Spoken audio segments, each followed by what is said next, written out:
Hello friends, welcome back to Soft Study YouTube channel. मैं हूं सौरभ और एक बार फिर से आपके साथ हूं एक और नई वीडियो को लेकर। तो दोस्तों देखिए, मध्य प्रदेश में पटवारी की वैकेंसी आ चुकी है और एग्ज़ाम जो आपका है 15 मार्च से स्टार्ट होने वाला है।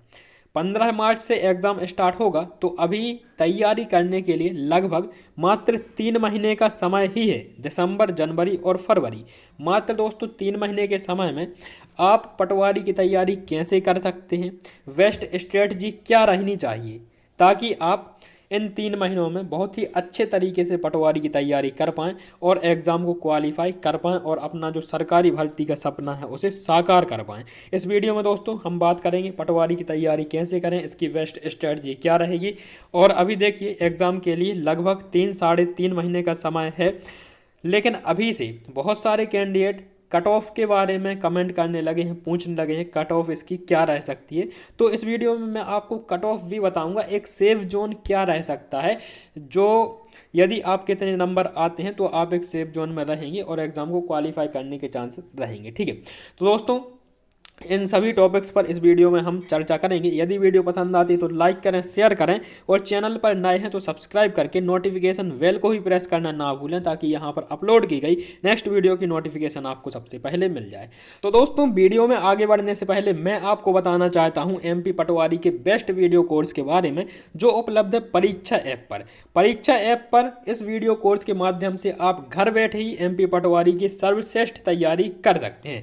ये आप टीचर्स की टीम देख पा रहे हैं जिनके द्वारा इस वीडियो कोर्स के माध्यम से तैयारी करवाई जा रही है और इस वीडियो कोर्स को आप मात्र 799 रुपये में परचेस कर सकते हैं। यहाँ पर हमारा कूपन कोड आपको ध्यान रखना है, कूपन कोड है SOFTGOV799। यदि आप इस कूपन कोड का उपयोग करते हैं तो यहाँ पर 1899 रुपये का ये वीडियो कोर्स आपको मात्र 799 रुपये में मिल जाएगा। अधिक जानकारी के लिए परीक्षा ऐप का लिंक वीडियो के डिस्क्रिप्शन में दिया गया है, जहां से आप परीक्षा ऐप को डाउनलोड कर सकते हैं। अब दोस्तों बात करते हैं एमपी पटवारी की बेस्ट एग्जाम स्ट्रेटजी के बारे में। तो यहाँ पर देखिए दोस्तों, एमपी पटवारी स्ट्रेटजी के अंदर हमने 2 पॉइंट्स को ऐड किया है। पहला है दोस्तों सिलेबस मतलब पाठ्यक्रम, दूसरा है टाइम मैनेजमेंट। देखिए, पटवारी के अलावा आप किसी भी एग्ज़ाम की तैयारी कर रहे हो, चाहे एमपी पुलिस कांस्टेबल हो, फॉरेस्ट गार्ड हो या फिर एनी अदर एग्ज़ाम, ये दोनों जो पॉइंट हैं सिलेबस और टाइम मैनेजमेंट, यदि इन पर आप ध्यान दे लेते हैं तो ये आपको सफलता की बहुत ही नज़दीक ले जाएंगे। ये सफलता का एक प्रकार से कह सकते हैं कि मूल मंत्र है। ठीक है, ये बेस है सफलता का। तो यहाँ पर एक तो आपका सिलेबस हो जाता है, दूसरा आपका टाइम मैनेजमेंट हो जाता है। अब देखिए, सबसे पहले सिलेबस की बात कर लेते हैं। तो सिलेबस पर आपको विशेष रूप से ध्यान देना है इस बार, क्योंकि बहुत से कैंडिडेट ऐसे हैं जो पुराने सिलेबस के साथ तैयारी कर रहे थे, पंचायती राज्य पढ़ रहे थे, जिसे अब एमपी पटवारी के सिलेबस से पूरी तरह से हटा दिया गया है। ठीक है, तो अब आपको सिलेबस पर काम करना है। कम से कम 1 घंटा आपको सिलेबस पर देना है और यहाँ पर आपको देखना है कि कौन से यहाँ पर सब्जेक्ट ऐड किए गए हैं, कौन से सब्जेक्ट को हटाया गया है और जो सब्जेक्ट ऐड किए गए हैं उनमें क्वेश्चंस का लेवल क्या रहेगा, कहाँ से क्वेश्चंस पूछे जाएंगे, कौन कौन से टॉपिक इंपॉर्टेंट होंगे जो आपको पढ़ने होंगे। ठीक है, तो इस पर एक वीडियो ऑलरेडी बनाई जा चुकी है जिसका लिंक डिस्क्रिप्शन में आपको मिल जाएगा, जिसमें मैंने आपको विस्तार से बताया है कि कौन कौन से टॉपिक्स से क्वेश्चन एग्जाम में पूछे जाते हैं प्रीवियस क्वेश्चंस पेपर के आधार पर। देखिए, जो मध्य प्रदेश पटवारी का नया सिलेबस है ये आपका ग्रुप 2 था। ठीक है, ग्रुप 2 और सब ग्रुप 4 का सिलेबस था, अब वही सेम आपका सिलेबस रहेगा एमपी पटवारी का। तो यदि आप ओल्ड क्वेश्चन पेपर देखते हैं तो आपको ओल्ड क्वेश्चन पेपर ग्रुप 2 सब ग्रुप 4 के देखने। यहाँ पर देखिए 8 सब्जेक्ट आपके रहेंगे एमपी पटवारी के सिलेबस में। ठीक है, कौन कौन से सब्जेक्ट रहेंगे, तो पार्ट ए रहेगा आपके, इसमें आपकी लैंग्वेज जैसे सामान्य हिंदी, सामान्य अंग्रेजी, सामान्य गणित और आपकी विज्ञान रहेगी, जहां से आपके 100 क्वेश्चन पूछे जाएंगे पार्ट ए में। इसी प्रकार से आपका पार्ट बी रहेगा जिसमें आपके 4 अदर सब्जेक्ट रहेंगे। ठीक है, जिसमें आपका मैनेजमेंट रहेगा, मैनेजमेंट के अलावा आपकी रीजनिंग रहेगी, सामान्य ज्ञान रहेगा और आपका कंप्यूटर रहेगा पार्ट बी में। ठीक है, अब इनके अंतर्गत कौन कौन से टॉपिक आएंगे तो ये भी आपको पता होना चाहिए। सबसे पहले आपके माइंड में ये पूरे सब्जेक्ट और इनके टॉपिक्स क्या होने चाहिए, सेट होने चाहिए। ठीक है, तो सिलेबस का बहुत ही अच्छे तरीके से आपको क्या करना है, सिलेबस को एनालाइज करना है, उसे याद करना है, एक बार अच्छे तरीके से उसे देखना है, फिर सिलेबस के ऊपर ही आपको काम करना है। ठीक है, ऐसा नहीं है कि आपने यूट्यूब खोला और यूट्यूब पर बहुत सारी क्लासेज आपको मिलेंगी। ठीक है, यूट्यूब पर क्या होगा, आपको क्लासेस की भरमार है, आप किसी भी क्लास को देख सकते हैं, लेकिन क्या होगा कि आप अपने हिसाब से तैयारी नहीं कर पाएंगे यदि आप यूट्यूब से तैयारी करेंगे। सबसे पहले आपको क्या करना है, सब्जेक्ट को डिवाइड करने के बाद में एक टाइम, ठीक है, डिसाइड करना है। जैसे कि आपके पास 3 महीने का समय है। ठीक है, तो यहाँ पर हम टाइम मैनेजमेंट पर चलते हैं और वहीं पर इस विषय में बात करते हैं टाइम के बारे में। ठीक है, तो time management in the sense, देखिए क्या करना है आपको। सबसे पहले जैसे कि आपके पास 3 महीने का समय है, ठीक है, और आपके 8 सब्जेक्ट हैं। 3 महीने का समय है और 8 सब्जेक्ट हैं, तो इन 8 सब्जेक्ट को आपको डिवाइड करना है कि 3 महीने में आप किस प्रकार से तैयारी कर पाएंगे। ठीक है, 15 दिन आपको इस सब्जेक्ट पर, किस सब्जेक्ट पर ज़्यादा देने हैं, 15 दिन आपको एक और सब्जेक्ट पर ज़्यादा देने हैं। ऐसा नहीं है कि 15 दिन एक सब्जेक्ट आपको पढ़ना है, विज्ञान उठा लिया तो आप विज्ञान को ही पढ़ेंगे 15 दिन, ऐसा नहीं करना आपको। ठीक है, एक जैसे एक टाइम होता है जिसमें व्यक्ति की एफिशिएंसी सबसे ज़्यादा होती है उसे याद कर पाने की। ठीक है, जैसे कि किसी किसी के लिए सुबह का समय होता है, सुबह के टाइम पर अच्छे से याद कर पाता है, और कोई होता है जो रात के टाइम पर अच्छे से याद कर पाता है। तो जो आपका बेस्ट टाइम रहता है उसमें आपको ऐसे सब्जेक्ट को सिलेक्ट करना है सबसे पहले जो आपका बिल्कुल ही वीक है। ठीक है, किस प्रकार से वीक है, जिसमें आपको कम नंबर मिलते हैं, आपको उस सब्जेक्ट को सिलेक्ट करना है। ठीक है, ये आपको टाइम मैनेजमेंट के अंदर करना है। और देखिए इन 8 सब्जेक्ट को जब आप डिवाइड करेंगे 3 महीने में, तो लगभग मुश्किल से दोस्तों आपके पास 12-12 दिन का ही समय रहेगा और 3 महीने का पता भी नहीं चलेगा कि कब आपके निकल जाएंगे। ठीक है, तो टाइम मैनेजमेंट यदि आपने अच्छे से कर लिया तो ये आपको एग्ज़ाम में बिल्कुल ही सफलता की नज़दीक लेकर जाएगा टाइम मैनेजमेंट। तो बहुत ही अच्छे तरीके से दोस्तों आपको देखना है कि कौन से टाइम में आपको कौन सा सब्जेक्ट पढ़ना है और कब आपको जो है किस सब्जेक्ट पर ज़्यादा ध्यान देने की आवश्यकता है। जो वीक सब्जेक्ट है उस पर अभी आप कम से कम एक महीने वीक सब्जेक्ट पर काम करें।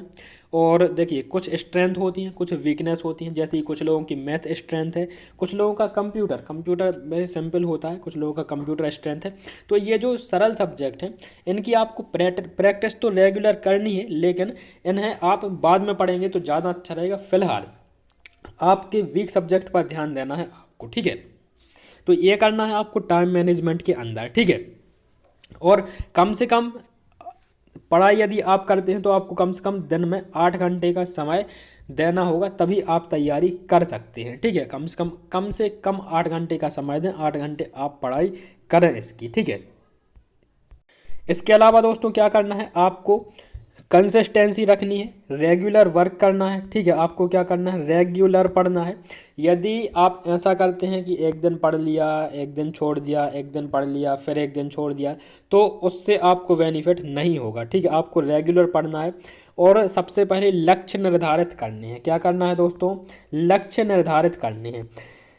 आप यदि एक दिन में पहले ही डिसाइड कर लेंगे कि मुझे कितना पढ़ना है, और उसी के लिए देखिए एक कॉमर्स में जो कॉमर्स के छात्र हैं वो अच्छे समझते होंगे, सबसे पहले काम करने से पहले लक्ष्यों को निर्धारित किया जाता है। ठीक है, मैनेजमेंट में आप ये पढ़ेंगे कि लक्ष्यों को निर्धारित किया जाता है और फिर उनके लिए प्राप्त करने के लिए क्या किया जाता है, कार्य किया जाता है। उद्देश्यों की पूर्ति के लिए क्या किया जाता है, कार्य किया जाता है।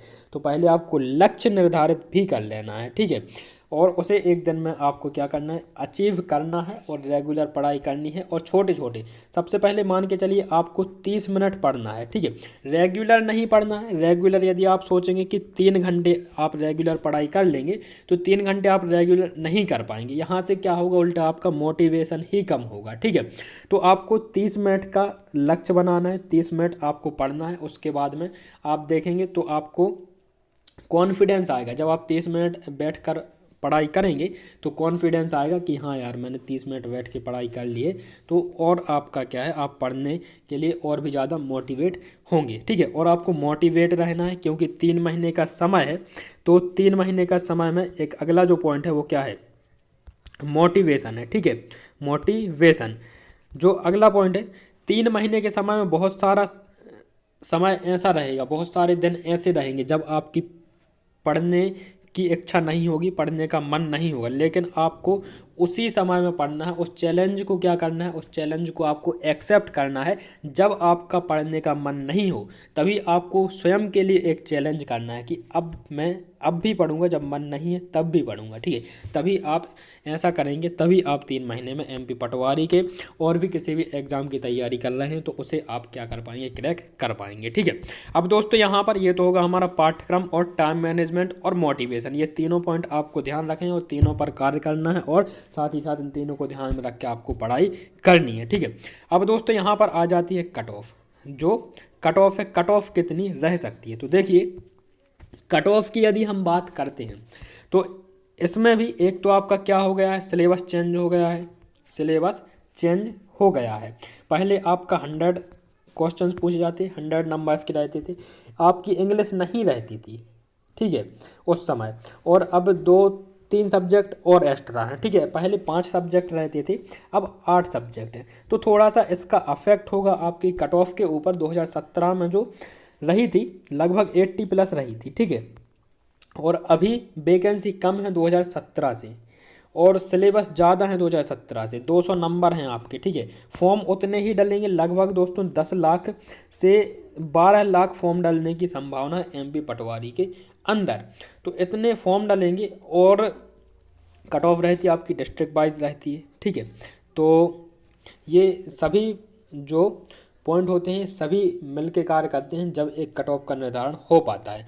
तो यहाँ पर यदि एक्सपेक्टेड हम बात करें, एक्सपेक्टेड यदि बात करें कि एक सेफ जोन क्या रहेगा, ठीक है, कन्फर्म तो नहीं बताया जा सकता कितनी रहेगी, लेकिन एक सेफ जोन क्या रहेगा, तो 80% मार्क्स, कितने दोस्तों, 80% मार्क्स यदि आप लाते हैं तो आप सेफ जोन में रहेंगे। 80% मतलब 200 में से यदि आप लगभग 160 नंबर लेकर आ पाते हैं तो आप एक सेफ जोन में रहेंगे, ये कहा जा सकता है। यदि 160 से कम आते हैं तो वहाँ पर थोड़ी सी दिक्कतों का सामना करना पड़ सकता है, ठीक है। तो 160 नंबर प्लस की तैयारी करें, आप 170 की तैयारी करें, तब जाके क्या होगा, 100, देखिए ध्यान केंद्रित तो इस बात पर करना है कि आप सिलेबस को कवर करें, ठीक है।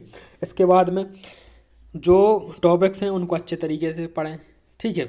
और यहाँ पर जो नंबर हैं वो आप ज़्यादा से ज़्यादा की तैयारी करें, तभी आप इस लक्ष्य को प्राप्त कर सकते हैं। तो लगभग 160 संभावित कट ऑफ हो सकती है, संभावित, एक बार फिर से मैं आपको संभावित, ठीक है, कट ऑफ 160 हो सकती है। तो ये दोस्तों हो जाते हैं एमपी पटवारी के विषय में कुछ महत्वपूर्ण बातें जो आपको ध्यान रखनी चाहिए तैयारी करते समय, ठीक है। तो इसके अलावा और कोई डाउट है तो आप कमेंट बॉक्स में पूछ सकते हैं। वीडियो को लाइक करना है, शेयर करना है और साथ ही साथ क्या करना है, चैनल पर नए हो तो सब्सक्राइब करना है। इस वीडियो में इतना ही, मैं मिलूंगा आपसे नेक्स्ट वीडियो में, तब तक के लिए नमस्कार, जय हिंद, वंदे मातरम, धन्यवाद।